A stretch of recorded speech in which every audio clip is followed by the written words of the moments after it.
Sa ulo ng mga maiinit na balita, COVID-19 positivity rate ng Baguio City tumaas ayon sa Department of Health.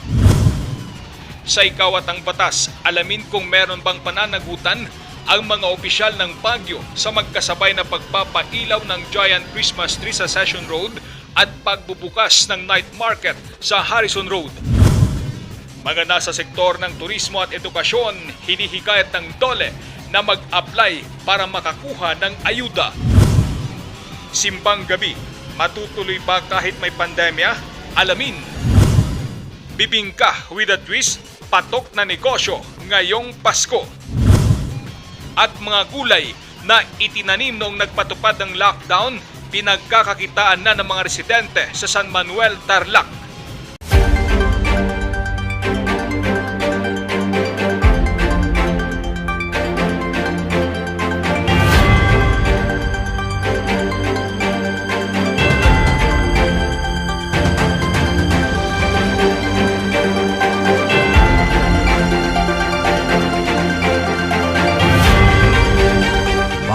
From the studio of RNG Rizon, this is Rizon Headlines.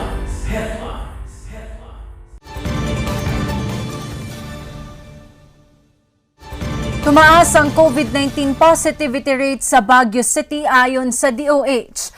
Hindi ka kakapitan. Katulad ko hanggang ngayon, hindi ako nakakapitan at ayaw ko makapitan. Dito rin ang hinaing ng iba pang residente sa lungsod ng Baguio. Siguro po, nakasanayan na rin, ganun. Tapos, siyempre, lagi naman tayo naka-face mask, tas alcohol, face shield, ganun. Siyempre, protektado rin tayo, ganun. Isa ang Baguio sa may mataas na bilang ng COVID-19 sa bansa ngayon. Aabot na sa 3,243 ang bilang ng nagpositibo sa sakit. 23 na idagdag ngayong araw. Ayon sa Department of Health, umabot na sa 13.5% ang nagpo-positibo sa mga isinasailalim sa COVID-19 test. Paliwanag ng DOH, kailangang isipin na agresibo ang contact tracing at COVID-19 testing na ginagawa ng pamahalang lungsod, kaya mataas din ang positivity rate. Pero kailangan pa rin itong bantayan at alamin kung ano ang mga dapat gawin para maiwasan ang pagtaas pa ng kaso sa syudad. Hindi naman alintana sa ilang residente ang pagtaas ng kaso. Ay, kay Lord, yun ang the best medicine. Kahit anong sakit mo, pag ginamot ka ni Lord, sigurado tanggal yan. Walang pwedeng kumonta doon. Wala pang pahayag ang City Health Office kaugnay dito, pero pinaalalahanan nila mga residente na magkaroon ng proper ventilation sa mga bahay dahil napansin nila na karamihan sa mga nagpo-positibo ay mula sa mga establishmento at bahay na kulang ang ventilation o hangin. Kamakailan lamang ay pinailawan ang Giant Christmas Tree at kasabay nito'y binuksan sa publiko ang night market ng Baguio City. Ngayong araw, ito po ang tatalakayin sa Ikaw at ang Batas.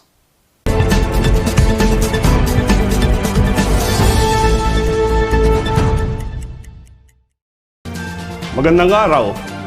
Marami po sa ating mga kababayan ang nagtatanong kung ano ang pwedeng kaso o liability ng mga public officials na gumawa o nagplano ng December 1 affair dito sa Baguio at night market. At ang sagot po natin dyan ay pwedeng kasuhan administratively, pwedeng kasuhan criminally, pwedeng kasuhan civilly. Doon sa criminal liability, meron po tayong Bayanihan Law 2. At doon sa Section 6A niya, sinasabi niya na ang isang local government unit official who disobeys protocols, policies, directives insofar as quarantine measures can be held criminally liable under the Bayanihan Law 2. At napakalaki po ng penalty nito. Sabi ng Bayanihan Law 2, pwede siyang makulong ng 2 months at mag-fine ng 10,000 pesos up to 1 million pesos depending on the decision of the court later. So dito makikita natin ang pinapunish dito yung violation of the protocol set forth by the national government, yung IATF. Maalala nyo, ang sabi ng IATF, huwag mag-mass gathering. In fact, bawal ang caroling, bawal ang Christmas party. But in this case na nangyari sa Baguio, there was massive na public gathering na walang observance of health protocols. So yan yung criminal liability. Meron din siyang civil liability. Under Republic Act 386 or the new Civil Code, in connection with Republic Act 6713, ito yung Code of Conduct of Public Officials, you can hold a public official liable for civil damages in case it is proven that he was negligent in the performance of his duties. So, pag example ay galing ka doon at ikaw ay nagkasakit at na-ospital, ay pwede mong ihabla yung local government unit official na nagplano nun, na gumawa nun for the damages that you incurred, hospital bills, etc. Kung ano yung gastos mo. That is yung civil aspect. Then of course, yung administrative aspect niyan, merong penalties sa administrative aspect, pwedeng suspension of the LGU official and a maximum of perpetual disqualification from holding public office. So, ganito po ang pwedeng ikaso. Sino ang pwedeng magkaso? Any taxpayer ang pwedeng maghabla dito sa local government unit. Does he or she have to be a resident of Baguio? Hindi po malinaw. So, pwedeng residente ng Metro Manila, pwedeng residente ng Pampanga, La Union. Hindi po niya sinabing it is necessary na dapat residente ng Baguio. I-note natin na merong public admission of responsibility or guilt na ginawa ng local government officials. So, this can be used as evidence against them. Kasi nung araw, diniscuss natin, pwede bang gamitin ang admission sa media bilang ebidensya sa korte? Nung araw, ang doktrina dito ay hindi pwede. Sa ngayon, yung bagong doktrina ng Korte Suprema ay pwede nang gamitin ang admissions or confessions before the mass media. So, yun po ang ating subject ngayong hapon. Magandang hapon sa inyong lahat.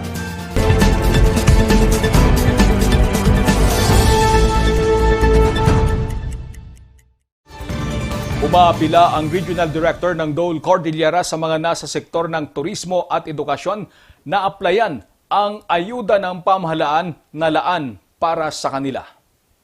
Ayon sa Regional Director ng DOLCAR, sa sektor ng edukasyon, 87 milyong piso ang hawak nilang pondo, pero hanggang sa ngayon ay kakaunti pa lang ang nag-a-apply. Kwalipikado sa ayudang ito ang sino mang nagtatrabaho sa mga eskwelahan na naapektuhan ng sweldo dahil sa lockdown. Sa sektor ng turismo, 60 milyong piso ang ipinasakamay ng sa sektor ng turismo. 60 milyong piso ang ipinasakamay ng Department of Tourism sa DOLCAR. Sakaling hindi maibamahagi ang pondo sa mga apektadong manggagawa, ibabalik ito sa Treasury Department ng pamahalaan. Panawagan yung mga tourism-related establishment na mag-apply kasi mukhang mabagal. Yung iba kasi nakatanggap na ng ayuda sa SBWs. Pero marami pang hindi. Yung mga transit houses, lodging houses, marami pa sila. Hindi sila nag-apply despite yung panawagan namin. Bagamat patapos na ang taon, huwag mawawalan ng pag-asa at manatiling positibo. Kung paano alamin sa kwento ni Marky Hora. All I want for Christmas is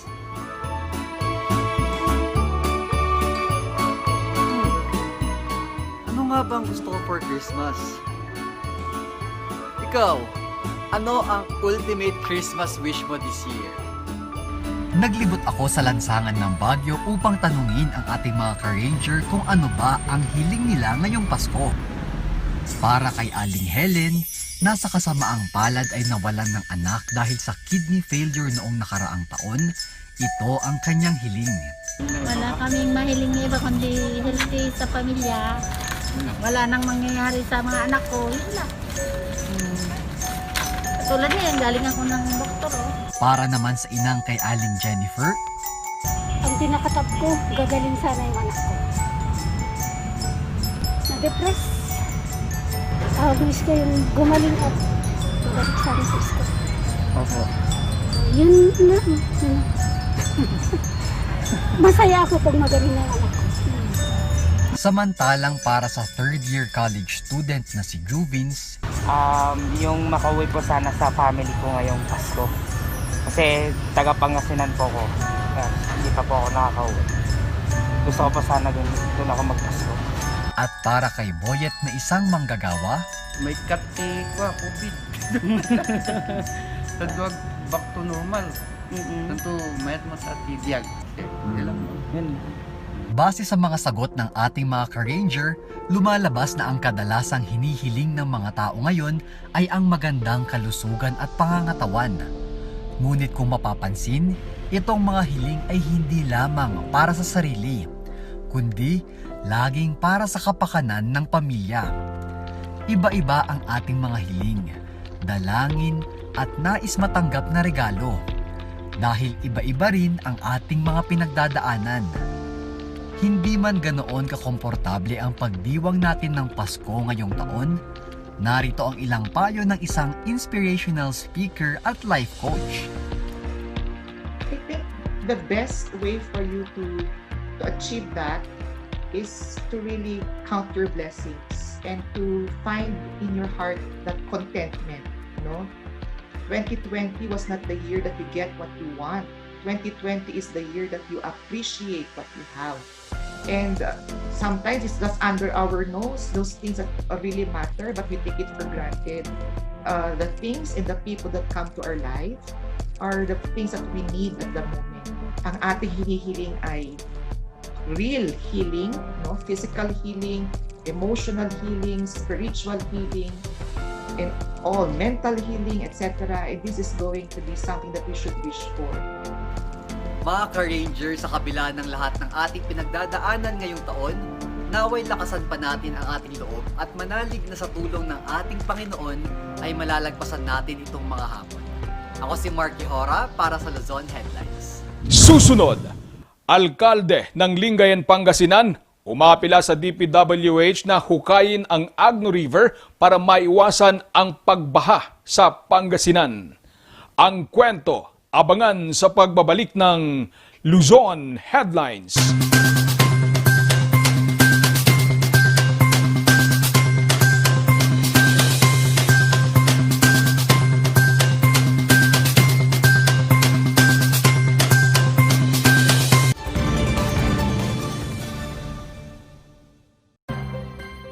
Ang pagnanakaw, pangangalakal at pagpili ng bahagi ng power transmission lines ay pinagbabawal ng batas.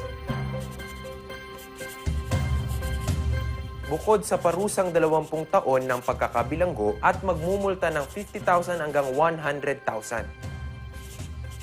Maaari itong magdulot ng inyong kamatayan kapag nakuryente ka. Ang paalalang ito ay mula po sa NGCP.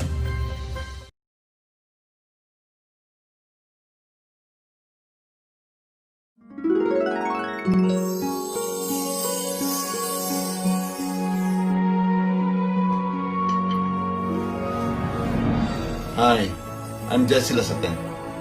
I'm a film composer. Musar gave me a solid foundation in achieving my dreams of becoming a film composer.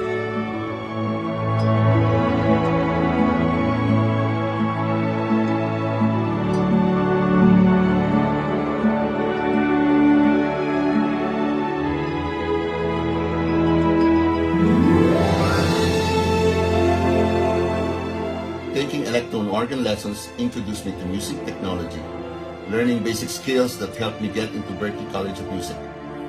Graduating top of my class, summa cum laude.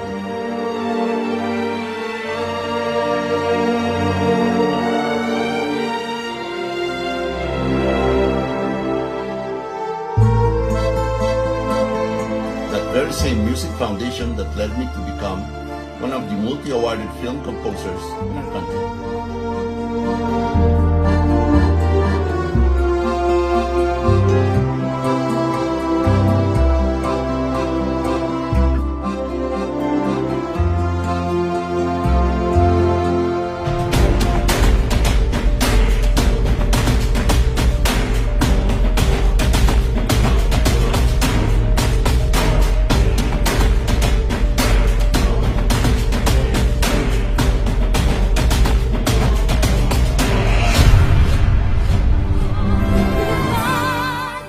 Luzar brings music closer to your hearts. Maniwala sa iyong galing, bituin, lipad-lipad.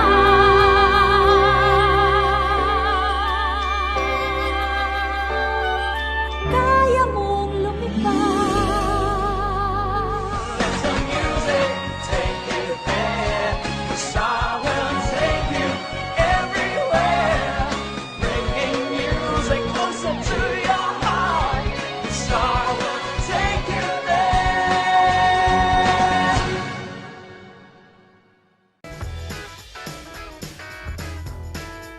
TG Home Builders? Okay to Tawagan ko nga. 0956-443-7080. Hello, good morning, TG Home Builders po. TG Home Builders po? Yes po, sir.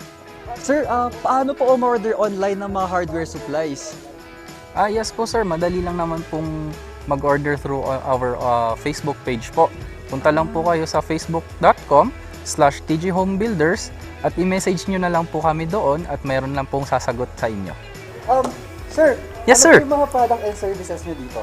Sir, bali sa TG Home Builders po, marami po kaming varieties po ng products po namin. So meron po tayong indoor, outdoor, tsaka meron din po tayong for kitchen, for bathroom, at mga lightings po. Ayun, kompleto. Kitang-kita ko nga dito sa kanilang physical store lahat ng mga pwede kong hanapin nandito na. And of course, itsura pa lang, quality na. Yes po, sir. Yun naman po.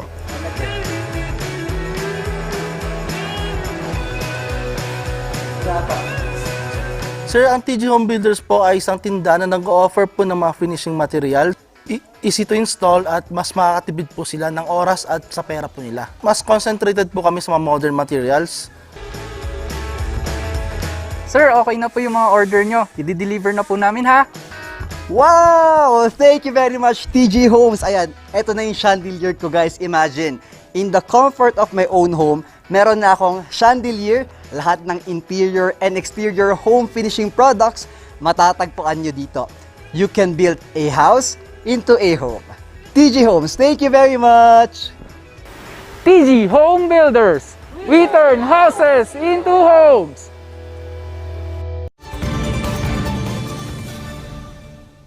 Naniniwala si Lingayen, Pangasinan Mayor Leopoldo Batawil na ang paghuhukay sa Agno River ang susi para maiwasan ang pagbaha sa Pangasinan tuwing panahon ng tag-ulan o may bagyo. 2017 pa lang ay inumpisahan na ang pagpaplano ng dredging o paghuhukay sa mga riverline sa Lingayen, Pangasinan. Noon pa lang ay naniniwala ng alkalde na malaki ang maitutulong nito para maiwasan ang pagbaha, lalo pat ang bayan ang daluyan ng tubig mula sa iba't ibang distrito ng Pangasinan. Kaugnay nito, hiniling na sa Department of Public Works and Highways at National Disaster Risk Reduction and Management Council na maglaan ng pondo para sa dredging ng Agno River. Pag nagkataon, makakaiwas sa pagbaha ang mga bayan sa Pangasinan na nakapalibot sa nasabing ilog. Kasabay nito, pinakikiusapan ang mga residente na huwag gawing basurahan ang mga ilog para hindi umapaw. Pagka nagbukas ang San Roque Dam or yung overflow ng San Roque Dam, ito sa mouth of Agno River ang pagtakdan. Yes, sir. Kaya up to dredge itong mouth of Agno River that flows towards Lingayen Gulf. And Lingayen Gulf is the biggest captation of all water that drains from the inland of Pangasinan. Pinagkakakitaan na ngayon ng mga taga San Manuel, Tarlac ang mga gulay na itinanim noong nagpatupad ng lockdown. Ang kwento hatid ng batang headliner na si Christian Zamora.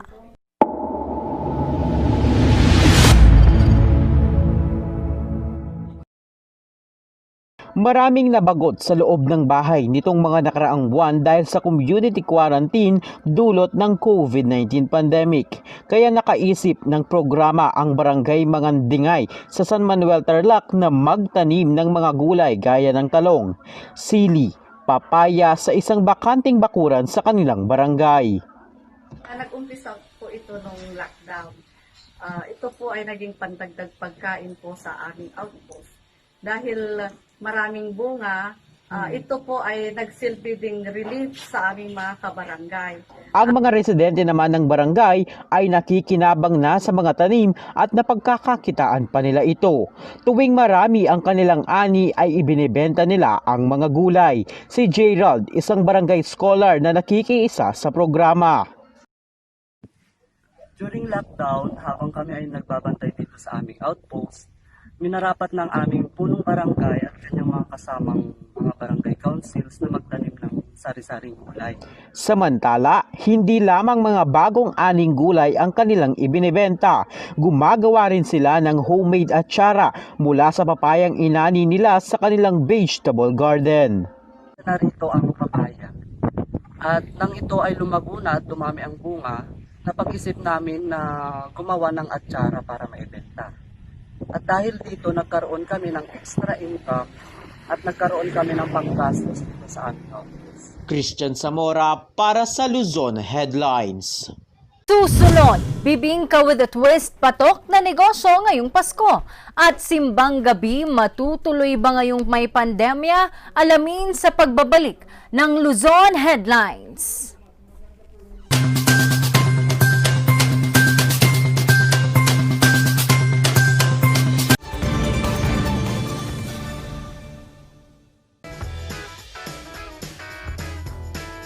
TG Home Builders. Okay to Tawagan ko nga. 0956-443-7080. Hello, good morning, TG Home Builders po. TG Home Builders po? Yes po, sir. Sir, paano po umorder online ng mga hardware supplies? Yes po, sir. Madali lang naman pong mag-order through our Facebook page po. Punta lang po kayo sa facebook.com/tghomebuilders at i-message nyo na lang po kami doon at mayroon lang pong sasagot sa inyo. Sir, Yes, ano sir. po yung mga product and services nyo dito? Sir, bali sa TG Home Builders po, marami po kaming varieties po ng products po namin. So meron po tayong indoor, outdoor, tsaka meron din po tayong for kitchen, for bathroom, at mga lightings po. Ayun, kompleto. Kitang-kita ko nga dito sa kanilang physical store lahat ng mga pwede kong hanapin nandito na. And of course, itsura pa lang, quality na. Yes po, sir. Yun Okay. naman po.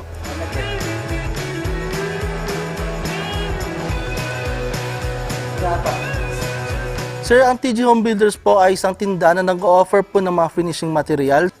Easy to install at mas makakatipid po sila ng oras at sa pera po nila. Mas concentrated po kami sa mga modern materials. Sir, okay na po yung mga order nyo. I-deliver na po namin, ha? Wow! Thank you very much, TG Homes. Ayan, eto na yung chandelier ko, guys. Imagine, in the comfort of my own home, meron na akong chandelier. Lahat ng interior and exterior home finishing products, matatagpuan nyo dito. You can build a house into a home. TG Homes, thank you very much! TG Home Builders, we turn houses into homes! Ang pagnanakaw, pangangalakal at pagpili ng bahagi ng power transmission lines ay pinagbabawal ng batas. Bukod sa parusang 20 taon ng pagkakabilanggo at magmumulta ng 50,000 hanggang 100,000. Maaari itong magdulot ng inyong kamatayan kapag nakuryente ka. Ang paalalang ito ay mula po sa NGCP.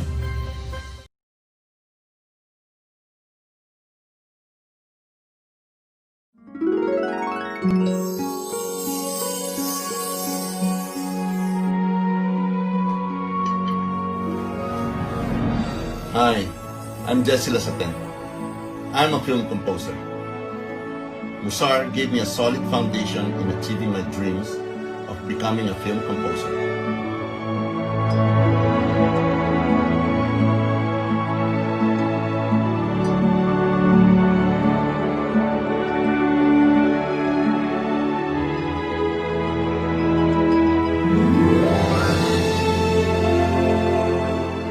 Taking electron organ lessons introduced me to music technology, learning basic skills that helped me get into Berklee College of Music.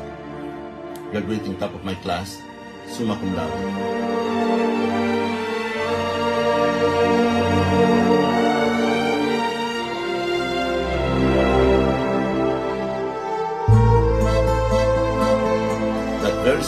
foundation that led me to become one of the multi-awarded film composers in our country.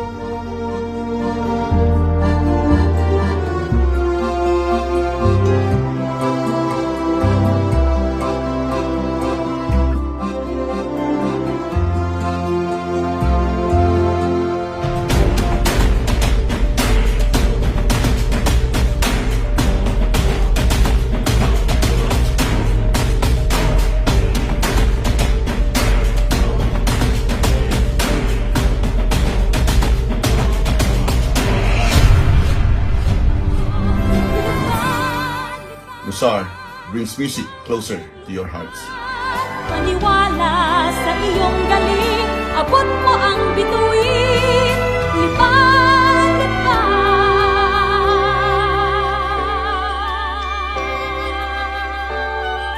Kaya mong lumipad. Let the music take you there, the star will take you everywhere, bringing music closer to your heart. The star will take you there.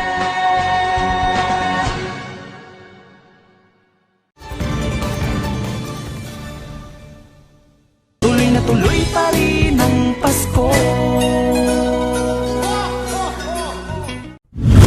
Blessed day mga ka-Rangers! Ilang araw na nga lang po ay Pasko na. Kaya naman marami po sa atin nagtatanong, tuloy ba ang simbang gabi para sa mga ka-Rangers nating Katoliko? Samahan niyo po ko't alamin ang kasagutan niyan. Taon-taon, isa sa mga pinakaabangang ganap bago magpasko ng mga Katoliko ay ang pagkumpleto sa siyam na simbang gabi. Paniniwala kasi, wish mo ay matutupad kapag nakumpleto ito. Kaso nga lang, dahil sa pandemya, marami ang nangamba na baka wala na ring simbang gabi ngayong taon. Pero ayon naman sa ipinost ng Diocese of Baguio House of Bishops, tuloy na tuloy ang simbang gabi. Inilabas na rin nila ang schedule. Sa umaga, ang pinakahuling misa ay hanggang alas 6. Sa gabi naman, ang misa ay maaaring magsimula ng alas 5 o alas 6 ng hapon. Pero ang tanong, sa gitna ng pandemya, gugustuhin ba ng ating mga ka-Rangers na dumalo sa simbang gabi? Ang alam ko pag simbang gabi madaming tao. Siguro hindi po. Okay. Kasi medyo natatakot po. Natatakot pero kailangan magsimbang gabi tayo. Ay, hindi ko po kasi sure. Depende po kasi sa parents nila. Mag-attend? Naman po pag personal kasi yun pa rin yung transmission ng virus. Pwede naman mag-attend pero online. Naka-online. Pwede naman mag-stream. Tuloy na nga ang Pasko. Kaya naman, pati mga activities na kaugnay nito tulad ng simbang gabi, abay tuloy na rin. Pero mga ka-Rangers, huwag sana natin kakalimutan na maging safe. Yan ang ating #1 priority in this time of gatherings, reunion, and party. Merry Christmas mga ka-Rangers! DJ Gracio po. Paggawa ng bibingka with a twist ngayong Pasko, silipin sa kwento ni Gracie Rutao.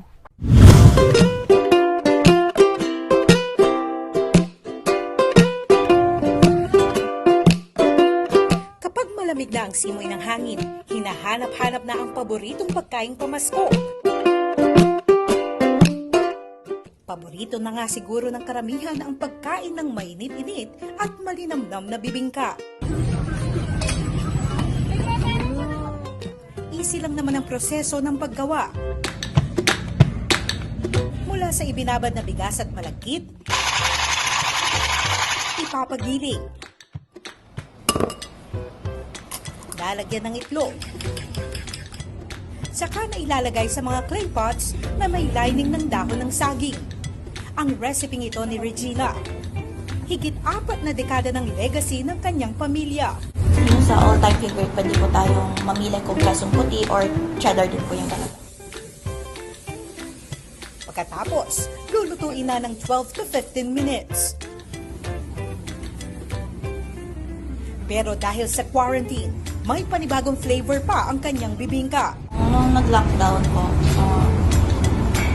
nauso po yung ube cheese pandesal. So, gumawa po kami sa bahay na kasi wala pong magawa ng lockdown. Tapos Tapos naisip po namin na why not gawin sa bibingka.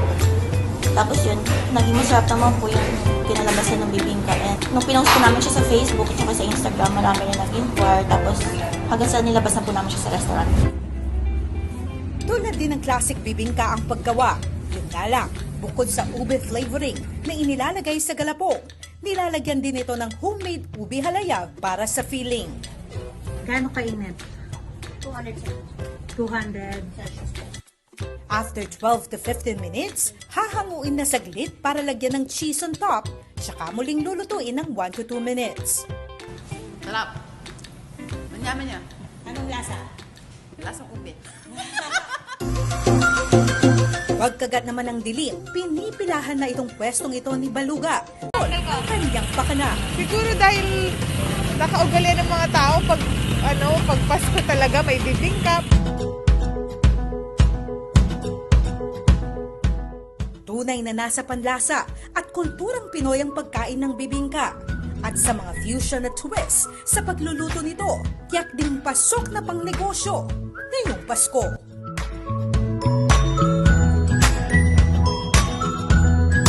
Gracie Rutao para sa Luzon Headlines. Makibahagi sa aming pagbabalita, magpadala ng kwento na may kalakip na video o litrato at ipadala sa aming Facebook page na RNG Luzon, Sumbungan ng Bayan. At yan ang mga balitang nakalap ng Luzon Headlines. Maraming salamat at muli, magandang hapon po sa ating lahat.